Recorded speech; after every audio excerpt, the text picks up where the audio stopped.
திருச்சிற்றம்பலம். கற்றதனால் ஆய பயனன்கள் வாழறிவன் நற்றார் தொழார் எனில். அனைவருக்கும் பாரத தேசத்தினுடைய 76வது ஆண்டு குடியரசு தின விழா நல்வாழ்த்துக்களை தெரிவித்துக் கொள்கின்றோம்.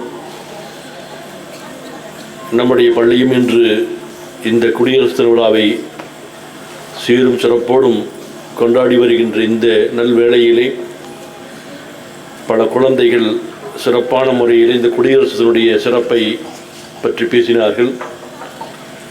பல குழந்தைகள் இந்த நாட்டிற்காக விடுதலைக்காக போராடிய தலைவருடைய வேடங்களை அணிந்து இங்கு அணிவகுத்தார்கள்.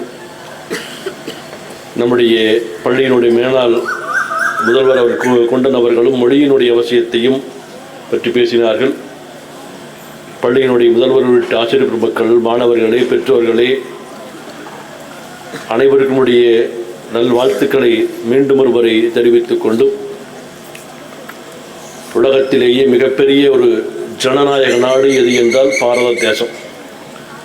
சென்ற 6 மாதங்களுக்கு முன்பு உலகத்திலேயே மிக அதிகமான மக்கள் தொகையை கொண்ட நாடாக இந்தியா மாறியிருக்கின்றது.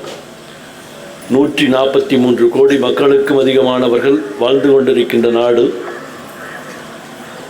சைனாவை காட்டிலும் அதிகமான மக்கள் தொகை, உலகத்திலேயே மிக அதிகமான ஜனநாயகத்தை கொண்ட நாடு, அதிகமான மக்கள் வாக்களித்து தேர்ந்தெடுக்கின்ற பிரதிநிதிகளை எல்லாம் தேர்ந்தெடுக்கின்ற ஒரு மிகப்பெரிய ஒரு நாடு. 75 ஆண்டுகளிலே நம்முடைய இந்த ஜனநாயகத்திலே எந்த விதமான முரண்பாடுகளும் ஏற்படவில்லை. பல வளர்ச்சிகளை பெற்றிருக்கின்றது. பல மக்கள் வாழ்ந்து கொண்டிருக்கின்றார்கள். பல மொழிகள், பல மதங்கள், வேற்றுமையிலே ஒற்றுமை என்று சொல்லுகின்ற வகையிலே வேற்றுமையிலே ஒற்றுமையாக இந்த பாரத நாடானது இன்று ஒரு வளம் பொருந்திய நாடாக பல்வேறு துறைகளிலே இன்று இந்த நாடு சுதந்திரத்திற்கு பின்பு வளம் பெற்றிருக்கின்றது, வளர்ச்சி அடைந்திருக்கின்றது. ஆனால் அதே காலகட்டத்திலே சுதந்திரங்களை பெற்ற நாடுகள் தங்களுக்குள்ளே அடித்து கொண்டிருப்பதை பார்க்கின்ற. ஜனநாயகத்திலே பார்த்தால் ரஷ்யா போன்ற பெரிய நாடுகள் வல்லரசராக இருந்தது. ஆனால் அந்த நாடானது ஒரு 20 ஆண்டுகளுக்கு முன்பு சிறு சிறு நாடுகளாக பிரிந்து விட்டது. அவர்களுக்குள்ளே அடித்து கொண்டிருக்கின்றார்கள். இஸ்ரேல் போன்ற நாடுகள், இன்னும் பக்கத்திலே இருக்கின்ற எகிப்து போன்ற நாடுகள் எல்லாம் தங்களுக்குள்ளே அடித்து கொண்டிருப்பதை பார்க்கின்றோம். ஆனால் உலகத்திலே மிகப்பெரிய ஒரு ஜனநாயகத்தை கொண்டிருக்கின்ற நாடிலே நமக்கு எல்லாம் இன்று கிடைத்து கொண்டிருப்பது பெரிய ஒரு மகிழ்ச்சியாக இருக்கின்றது. அதே வேளையிலே அவர் சொன்னது போல கல்வியினுடைய அவசியத்தை நாம் உணர்ந்து பார்க்க வேண்டும். எவ்வளவுதான் செல்வங்கள் இருந்தாலும் கல்வியினுடைய அவசியம், பல மொழிகளை கற்றுக்கொள்ள வேண்டும். தாய்மொழி கல்வியினுடைய அவசியத்தை உணர்ந்து பார்க்க வேண்டும். அதிலேயும் ஆற்றல் மிக்க குழந்தைகளாக இருக்க வேண்டும். ஆங்கிலத்தில் சொன்னார், அது நிகழ்ச்சி. ஒரு மொழி பரிமாற்றத்திற்கு, சிந்தனைக்கு அவர்களுக்கு உரியதாக இருப்பது தாய்மொழி. ஒரு புதிய சிந்தனையை நாம் வளர்த்துக் கொள்வதற்கு எந்த மொழி அவசியம் என்றால் தாய்மொழி அவசியம். தமிழாக இருக்கலாம், கன்னடமாக இருக்கலாம், மலையாளமாக இருக்கலாம், தெலுங்காக இருக்கலாம், இந்தியாக இருக்கலாம். இதெல்லாம் தாய்மொழி. ஒருவன் சிந்திப்பதற்கு ஆற்றலுடையதாக இருப்பது தாய்மொழி. பிறரோடு பேசுவதற்கு, தொழிலுக்காக உரியதாக இருப்பது ஆங்கில மொழி. இந்த நாட்டினுடைய மற்றொரு பகுதிகளுக்கு செல்லுகின்ற பொழுது நமக்கு தேவையுடையதாக இருப்பது இந்தி மொழி. ஒரு காலத்திலே இந்தியை எதிர்த்தார்கள். ஆனால் அங்கு செல்லுகின்ற பொழுதுதான் நம்மளுக்கு அந்த மொழியினுடைய அருமை தெரிகின்றதை தெரிந்து கொள்ளவில்லையே என்பது ஒரு பெரிய வருத்தம். நாங்கள் 2 நாட்களாக வடநாட்டிற்கு சென்றிருந்தோம். ஆனால் அந்த மொழி தெரியவில்லை என்கின்ற பொழுது நமக்கு எவ்வளவோ பெரிய இழப்பு ஏற்பட்டிருக்கின்றது. அவர்களோடு பேச முடியவில்லை, அவர்கள் பேசுவதை கேட்க முடிகின்றது, செய்திகளை அறிந்து கொள்ள முடிகின்றது.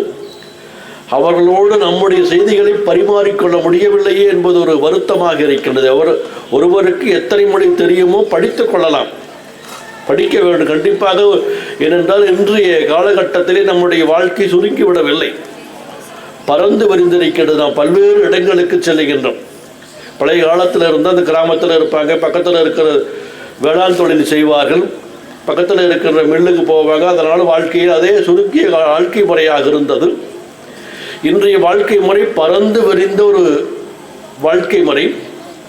ஒவ்வொரு காலகட்டத்திலேயும் நாம் ஒவ்வொரு இடங்களுக்கு புலம்பெயர்ந்து செல்ல வேண்டியது இருக்கின்றது. அல்லது குழந்தைகள் படித்து விட்டு வேறு வேறு மாநிலங்களுக்கோ வேறு நாட்டிற்கோ செல்லுகின்ற பொழுது அந்த மொழியை நாம் தெளிவாக கற்றுக்கொள்ள வேண்டிய ஒரு மொழியாக இருக்கின்றது. ஆகவே மொழியினுடைய அவசியம் நமக்கு தேவையுடையதாக இருக்கின்றது. இந்த வகையில் இன்றைய காலகட்டத்திலே கல்வியினுடைய அவசியத்தை பெற்றோர்கள் உணர்ந்து பார்த்து அதை தெளிவாக சிந்தித்து அவர்களுக்கு கொடுக்க வேண்டும். ஒரு மாணவனுக்கு ஒரு கல்வி மட்டுமல்ல, அவனிடத்தில் எந்த விதமான தகுதியுடையதும் எந்த துறையிலே அவனுக்கு ஆர்வம் உடையதாக இருக்கின்றது அதை அவனுக்கு ஊக்கப்படுத்த வேண்டிய பொறுப்பு பெற்றோருக்கு உண்டு. கல்வி மட்டுமல்ல, ஒரு மதிப்பெண் மட்டுமல்ல, எத்தனையோ வேலை வாய்ப்புகள் இருக்கின்றது, எத்தனையோ துறைகளிலே முன்னேறுவதற்கு வாய்ப்புகள் இருக்கின்றது. ஆகவே அவனுடைய திறமையை பார்த்து அறிந்து அவர்களை ஊக்கப்படுத்த வேண்டிய பொறுப்பு பெற்றோருக்கு உண்டு. வெறும் மதிப்பெண்ணை நோக்கிய பயணங்களாக இல்லாமல் விளையாட்டுத் துறையிலே அவனுடைய ஆர்வம் இருக்கலாம், கலைத்துறையிலே இருக்கலாம், ஓவியத்துறையிலே இருக்கலாம், அல்லது அறிவியல் துறையிலே இருக்கலாம், கணிதத்துறையிலே இருக்கலாம், பேச்சாற்றல் உடையவனாக இருக்கலாம், நடிக்கின்ற ஆற்றல் உடையவனாக இருக்கலாம். இப்படி எந்த துறையிலே அவர்களுடைய சாதனைகளை கண்டறிய வேண்டிய பொறுப்பு பெற்றோருக்கு உண்டு. அதை அறிந்து பெற்றோர்கள் ஆசிரியர் மூலமாக அந்த மாணவனுக்கு கொடுக்க வேண்டிய பொறுப்பு பெற்றோருக்கும் வழிநடத்துகின்ற ஆசிரியருக்கும் உண்டு. ஆகவே இந்த ஜனநாயகம் என்பது மிகப்பெரிய ஜனநாயகம். இந்த ஜனநாயகத்தை நாம் இன்று தவறான முறையிலே கடைபிடித்து கொண்டிருப்பது பெரிய வருத்தத்துக்குரியதாக இருக்கின்றது. உலகத்திலே மிகப்பெரிய ஜனநாயக நாடு என்று சொல்கின்றோம். அதிகமான மக்கள் வாக்களித்து மக்கள் பிரதிநிதிகளை தேர்ந்தெடுத்து அவர்களை சட்டமன்றத்திற்கோ நாடாளுமன்றத்திற்கோ மாநகராட்சிக்கு அனுப்புகின்றோம். கேள்விகள் நாம் எவ்வளவு கேட்கின்றோம் என்பதை பார்க்க வேண்டும். அங்கே செல்லுகின்றவர்களுக்கு என்ன வாய்ப்பு சொன்னார்கள்? அம்பேத்கரில் இருந்து சட்டத்தை உருவாக்கினார்கள், அதை நிறைவேற்றுகின்ற இடம் பாராளுமன்றம். அதை உருவாக்குகின்றவர் யார் என்றால் நம்முடைய பிரதிநிதிகள். நாம் ஓட்டளித்து வாக்களித்து அனுப்புகின்றவர்கள் தான் அந்த சட்டங்களை இயற்றுகின்றார்கள். சட்டங்கள் மூலமாகத்தான் நமக்கு வாய்ப்புகள் கிடைக்கின்றது. என்றால் அடிப்படை கல்வி வேண்டும் என்று சட்டத்தை இயற்றுகின்றார்கள். ஆனால் எல்லாருக்கும் அது கிடைக்கின்றதா என்பதை நாம் சிந்தித்து பார்க்க வேண்டும். அதுபோல நாம் வாக்களிக்கின்றவர்கள் நேர்மையான முறையில் இருந்து வாக்களித்தால் மட்டும்தான் அவரிடத்திலே கேள்வி கேட்க முடியும். இன்னைக்கு ஜனநாயகத்திலே அது வேறு விதத்திலே சென்று கொண்டிருப்பது வருத்தத்துக்குரியதாக இருக்கின்றது. இலவசம் என்று சொல்வதன் மூலமாக நம்முடைய உரிமையை நாம் இழந்து விடுகின்ற 75 ஆண்டுகள் 76 ஆண்டுகள் குடியரசு தினம் கொண்டாடுகின்றோம். அதற்கு மேலே நாம் 80, 78, 79 ஆண்டுகளாக நாம் சுதந்திரம் பெற்றிருக்கின்றோம். இன்றும் கூட அடிப்படையான வசதிகளை இல்லாமல் நாம் இலவசங்களுக்காக கையேந்தி கொண்டிருக்கின்றோம் என்றால் ஏன்? இந்த நாட்டினுடைய பிரதிநிதிகள் அடிப்படையான வசதிகளை, வேலை வாய்ப்புகளை, கல்வியை, மருத்துவத்தை, பொது போக்குவரத்தை சிறப்பாக ஏற்படுத்தி கொடுக்கவில்லை என்பது நம்முடைய வருத்தமாக இருக்கின்றது. ஒவ்வொருவரும் சுயமாக சிந்தித்து ஒரு பொருளை வாங்குவதற்குரிய தகுதியை இன்னும் நாம் பெறவில்லையா என்பதுதான் நம்முடைய அச்சமாக இருக்கின்றது. ஒரு 1000 ரூபாய்க்கு 200 ரூபாய்க்கு நாம் கையேந்தி கொண்டிருக்கின்றோம் என்றால் இன்னும் நாம் ஜனநாயகத்திலே இன்னும் பின்தங்கியவர்களாகத்தான் இருந்து கொண்டிருக்கின்றோம். இன்றைய உலகத்திலே நாம் எடுத்துக்கொண்டால் மிக இளமையான வயதை கொண்ட மக்கள் தொகை கொண்டவர்களாக சராசரியாக 25 வயதுக்குள் இருக்கின்ற இளைஞர்களெல்லாம் இருக்கின்ற நாடு. 2045 பின்பு நம்முடைய சராசரி வயது 45 மேல் போய்விடும். அப்பொழுது முதியவருடைய எண்ணிக்கை அதிகரித்து விட்டால் நமக்கு உழைக்கின்றவருடைய எண்ணிக்கை குறைந்துவிடும். ஜப்பான் ஒரு காலத்திலே வளமையாக வளர்ந்தது, பொருளாதாரத்திலே முன்னேறியது. இன்று மக்கள் வயது அதிகரித்ததன் காரணமாக உழைக்கின்றவர்கள் குறைந்து விட்டார்கள். அவர்களுக்கு தடுமாற்றுகின்ற நிலை வந்திருக்கின்றது. பொருளாதாரத்திலே அவர்கள் பின்தங்கி இருக்கின்றார்கள். ஆகவே நாம் உழைக்கின்ற காலம் இது, சேமிப்பதற்கான காலம். சிறந்த குழந்தைகளை உருவாக்கி எந்த துறையிலே அவருடைய சிந்தனைகள் இருக்கின்றது அதன் மூலமாக சொன்னார்கள். ஒரு போட்டித் தேர்வுக்கு செல்லுகின்ற பொழுது அவன் மிகச்சிறந்த ஒரு மாணவனாக பல்வேறு துறைகளிலே அவன் தன்னுடைய சிந்தனைகளை வளர்த்துக் கொள்கின்றவனாக இருக்க வேண்டும். அரசியல் துறையை பற்றி தெரிந்து கொள்ள வேண்டும், சட்ட நுணுக்கத்தை தெரிந்து கொள்ள வேண்டும், மற்ற துறைகளை பற்றிய சிந்தனைகள் அவனிடத்திலே வளர்ந்து கொண்டிருக்க வேண்டும். இன்று குடியரசு என்று நாம் பேசிக்கொண்டிருக்கின்ற வேளையிலே நாம் நம்முடைய பிரதிநிதிகள் யார் என்பதை நாம் சிந்தித்து பார்க்க வேண்டும். மாநகராட்சியினுடைய பிரதிநிதிகள், உங்களுடைய தொகுதியினுடைய மாநகர உறுப்பினர் யார் என்பது எத்தனை பேருக்கு தெரியும்னு தெரியல. எத்தனை மாணவருக்கு தெரியும்? உங்களுடைய வார்டு மெம்பர் எத்தனை பேருக்கு தெரியும்? பேர் தெரியுமா? நம்முடைய மாநகரனுடைய மேயர் யார் எத்தனை பேருக்கு தெரியும்? சொல்லுங்க பார்க்கலாம். அவருடைய சட்டத்திட்டங்கள் என்ன? அவர் நமக்கு என்ன செய்ய வேண்டும்? அந்தந்த பிரதிநிதிகள் நாம் அவர்களுக்கு வேண்டிய அடிப்படை வசதிகளை செய்ய வேண்டும். அந்தந்த பகுதியினுடைய சட்டமன்ற உறுப்பினர்கள் அவருடைய கோரிக்கையை ஏற்று அந்த பகுதிகளுக்கான அடிப்படை வசதிகளை செய்து கொடுக்கப்பட வேண்டும்.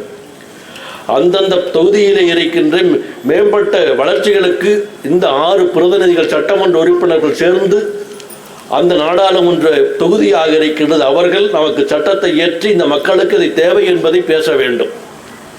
நாடாளுமன்றத்திலே சென்றவுடனே பேசிவிட முடியாது. நாம் ஒரு கோரிக்கை வைக்கின்றோம் என்றால் அங்கே சென்று அந்த கோரிக்கையை அவர்கள் முறையாக எழுதி கொடுத்து நாடாளுமன்றத்திற்கு முறையாக எழுதி கொடுக்கப்பட வேண்டும். அவருக்கு ஒதுக்கப்பட்ட நேரத்திலே அதை துறை சார்ந்த அமைச்சர் பேசுவார். இவர் அதற்கான கேள்வியை கேட்க முடியும். வகுப்பில் இருக்கிற மாதிரி எழுதிருச்சு உடனே கேள்வி கேட்க முடியாது. ஒரு நாடாளுமன்ற உறுப்பினரோ சட்டமன்ற உறுப்பினர் இதெல்லாம் தெரிஞ்சுக்கணும். நாம் பார்க்குறோம், நாம் பார்த்துட்டு நாம் ஏதோ வேடிக்கையாக பார்த்துட்டு போகிறோம். ஒரு நாடாளுமன்ற உறுப்பினருக்கோ சட்டமன்ற உறுப்பினரோ சட்டசபையிலோ பாராளுமன்றத்தில் போய் உடனே எதிர்த்து எங்கள் தொகுதியில் தண்ணி வரல, எங்களுக்கு தொழிற்சாலை இல்லை, மின்சாரம் இல்லை, ரோடு வசதி இல்லையே கேட்க முடியாது. அவர் அங்கே சென்று அதற்குரிய உறுப்பினரிடத்திலே அந்த விண்ணப்பத்தை பெற்று அதற்கான விண்ணப்பத்தை பூர்த்தி செய்து அவருக்கான நேரம் ஒதுக்கப்படும். அந்த நேரத்திலே அவர் கேள்வி கேட்க வேண்டும். அதற்கு அந்த உரிய அமைச்சர் அதற்கு பதிலளிக்க வேண்டும். அந்தந்த நாள் சட்டமன்றமாக இருந்தாலும் நாடாளுமன்றமாக இருந்தாலும் அந்த மானிய கோரிக்கைக்கான நாட்கள் ஒதுக்கப்படும். இன்னைக்கு காவல்துறையினுடைய மானிய கோரிக்கை, இன்று விளையாட்டுத்துறையினுடைய மானிய கோரிக்கை, இன்று இந்து சமய அறநிலையத்துறையினுடைய மானிய கோரிக்கை என்று ஒவ்வொரு நாளும் பேச வேண்டும். அதற்கான தயாரிப்புகளை அந்த துறை சார்ந்த செயலர்கள் அவர்களுக்கு கொடுக்கப்பட வேண்டும். செயலர்கள் யார் இடத்துல கேட்பாங்க? உள்ளூரில் இருக்கின்ற அதிகாரிகளிடத்தில் கேட்கப்பட வேண்டும். இதையெல்லாம் பெற்றுத்தான் அவர்கள் அந்த கேள்விக்கான பதிலை கொடுக்குறாங்க. நீங்களெல்லாம் உடனே ஆசிரியர் இடத்துல கேட்குறீங்க, உடனே சொல்கிறாங்க. அது மாதிரி அவர்கள் சொல்ல முடியாது. ஆகவே இதையெல்லாம் நாம் தெரிந்து கொண்டு ஒரு சட்டமன்றமோ நாடாளுமன்றமோ எப்படி இயங்கிக் கொண்டிருக்கிறது. நாடாளுமன்றத்தை நீங்கள் எத்தனை பேர் நேரலையில் பார்த்துருப்பீங்கன்னு தெரியாது. அது உங்களுக்கு தொலைக்காட்சியில் வருது. சட்டமன்றம் அப்படி வர்றதில்லை.